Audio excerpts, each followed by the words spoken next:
$1,000,000.50. This will conclude the contract for this year. And so I make a motion to allow the supervisor to sign the checks and to disperse them to our three wonderful fire companies. I'll second. Councilman Genzel? Yes. Councilman Boardway? Yes. Councilman Keating? Yes. Supervisor Ballo? Yes. Carried. We have nothing under old business. Item number 5 is wrong. Before I do reports and presentations, does anybody want to get up and speak or anything to Yes, I talk? do. Open the floor up. Okay. Floor is open. Floor is open. I apologize. Are we on? It's early. Okay. I started coming to these meetings when Councilman Magron was here, and she said something to me at a meeting, or to everyone, that hit home with me. She said that she felt all taxpayers ought to come to the meetings and be the watchdogs of the town board that they voted in. So since then, almost 8 years now, or there, I've been coming, and I sit and I watch, and I don't judge anyone. I like some things you do, love some things you do, don't like some things you do. But nothing really hits home to me with what I want to talk about today. And just to give you an idea of how important this is to me, is my brother's going into surgery right now, and I'm here because this is important to me. And it's very hard for me to get up and speak at these huge meetings where everybody's screaming and criticizing and not really talking, and I do shake because you know I don't like this. So I think a couple of you know that I've toyed with the idea of running for town clerk, and I did when Jennifer ran. Unbeknownst to me, all the preparation you gotta do to do that, I didn't meet any of the time frames, and I let it go. And I said, okay, I leave my state job in 2019, maybe I'll run then and see what happens. So I left it all go. And I researched it since then, what I'd have to do, and I have a very good friend that's been in politics for 30 plus years that has offered to help me should I choose to do that. And just so you know, he's Democratic, I'm Republican, and I don't believe in those lines at this level. I think it's just about your town. So I let that go. So then when I saw that Jennifer resigned, I started researching, okay, what's gonna happen now? So I researched online, and it said the town board, there's 2 choices. Can either appoint someone to the end of the term or call for a special election. I said, okay, let's go to the board meeting and see what the town board does. So I come here on June 7th, you appoint Dawn to the end of a term unanimously. I said, okay, I like Dawn, I'm not gonna, I got 2 more years to think about this, 2 more years before I can leave my state job anyway. And then I could either run for town clerk, keep working, or take my pension and say, I'm done. So let it go. So the next thing I see is on monster.com, if you want the position, apply for it. Now, that shouldn't even have been run. You already appointed her. And then I see Dawn at my door asking for a signature. I'm like, what the heck is going on? So I referenced my 30-plus political friend because he happened to come in my office the very next day. Judy, you gonna be Town of Boston's town clerk? I said, no. And I told him a little bit what was going on. He goes, something isn't right. And I said, well, something doesn't feel right to me either. I says, in my gut, and he knows me real well. If I sink my teeth into something, I'm gonna keep digging. So he took a while to get back to me, but he got back to me and he said, something isn't right. He said, number one, he says, was there a caucus of the Republican committee in your town advertising that they would interview people if they were interested in the town clerk's position and look for endorsement from them? I said, I have Googled till I'm sick of Googling. I can find nothing in a local paper. It's supposed to be posted here. It's supposed to be posted at the Board of Elections. I see nothing about a caucus by the Republican committee to interview people for possibility of support for town clerk. He said the next thing that should happen is your town board. They cannot do an election without the town board requesting a special election. He says, do you realize that your town has to pay? He goes, I believe it's like $3,500 to have a special election. And if they, in public, appointed someone to the end of term, the Republican committee really had no right to run a petition and put it into the Board of Elections. Something isn't right here. I have read the election law. I'm not an attorney, but all he said is the only way to stop something like this now is to get your own attorney done, town board get an attorney that knows election law, or our own attorney if he's comfortable with it, or you can break it to the news. He goes, New York State election law is the most abused law in all his 30 years. There's always the wink winks and the nod nods and let's out this one, let's out this one. And believe me, I've got 28 years in New York State government. I've seen it. I've lived it. I've lost jobs because of wink wink, nod nods, and who knows who. So I'm just asking you to really, somebody has to look into this. You had a public meeting, you appointed her, you did not ask for a special election. Even if they put this little tiny ad somewhere out in the paper and did that part, they still did not have the town board's request for a special election. And according to my source, that has to be done. So, there's, and he said, it came from, Carl Semeth, the chairperson for the Republican Committee, with the assistance of Ralph Moore, the Republican Elections Commissioner. This got on the ballot with the Board of Elections. Something's not right. My gut tells me something's not right. And when I called Erica Brecker, she is out medically, but she said, even if I wasn't, I'm not coming. Your town has become such a circus, I can't take it anymore. All of this needs to end. People need to follow the law, do the right thing. There's a lot of things that have happened in this past year and a half. If people would have followed the law and did the right thing, it wouldn't have blown up like it did. And I think you all know that. So I'm asking you as a town board to do something about this now and give Dawn the opportunity to fulfill her term where she walked away thinking, okay, I'm good for 2 years. Then she has to scramble and try and get signatures within a week. That wasn't fair to her. There's something rotten going on, and I'm really appealing to you to do the right thing, because I'm not gonna let this go. I'm not gonna let it go. Something's not right. You shouldn't allow the Republican committee to dictate what our town wants. Mr. Supervisor, if I could, just kind of briefly respond. Ms. Race, I don't disagree with a lot of the stuff you said, but it's my understanding of election law that if a vacancy becomes available before September, that that position will be up for election on the next regular election cycle. And so this is not really a special election. This is a general election that's been planned I would feel a lot better if an election law attorney could be asked about it. And if I have to find one and ask, I will. Yeah, I don't know who your friend is, but I'd be more than happy to talk to you afterwards, because I read the statute. What about the caucus? What about the meetings for the Republican committee? This board doesn't run the Republican caucus. That's a whole separate entity. What if there were other people in this town that wanted to run for council person? I don't disagree with you. Well, I'm not gonna let it go, and if money has to come out of my own pocket, Yeah. I'm gonna find somebody to find the truth out for me. Normally what's been done in the past is that the chairman of whatever party, whether it be Republican, Conservative, or Democrat, would advertise in the paper 2 or 3 months before they nominate their candidates.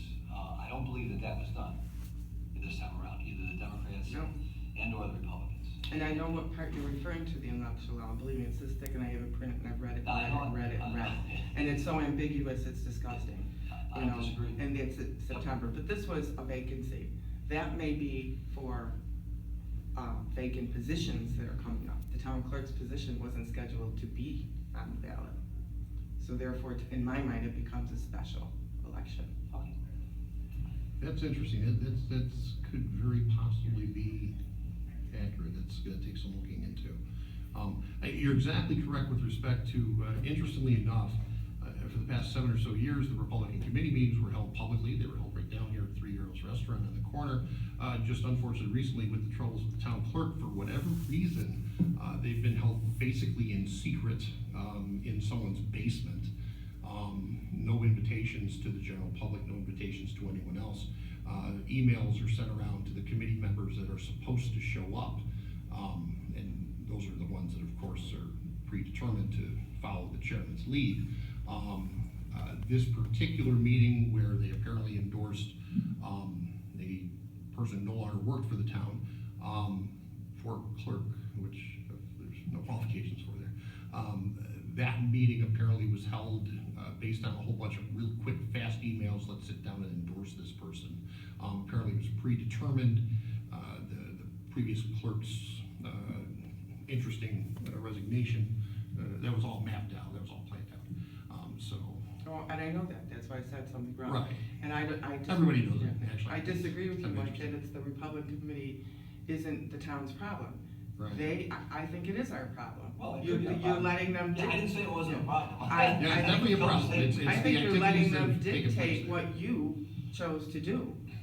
And you would have a right to challenge their endorsement or their non-caucus meetings or their non-advertising of their meetings. Right. Because they usurped your authority of appointing a town clerk. Right. We were left in a position with which, at that particular point in time, what had happened, the former person who held the town clerk title had not shown up for work for 3 weeks. There was nothing getting done in that office. There was absolute chaos. We had complaints mounting from residents, all well documented. Systems weren't being able to be accessed. It was just a disaster in there. Who the heck knows what's going on? I mean, besides snack time, I guess, you couldn't really figure out what the hell was happening in there, and we never knew who was gonna be there and who wasn't. And of course, we maintained the position there were no employees in that office. So when the town clerk did finally resign, what that did is opened up the door for us to at least be able to get back in there and fix the mess. And we knew the state mandates we have a town clerk, so that's why we acted as quickly as we could to at least get Dawn appointed to hold that position. Intention would be, of course, the balance of the term if that's what was supposed to happen, but then we looked into it. And got information that maybe, we had to hold the election because they planned the resignation around the political calendar. From what I understand, you could still contact the Board of Elections and ask for the legalities of all this.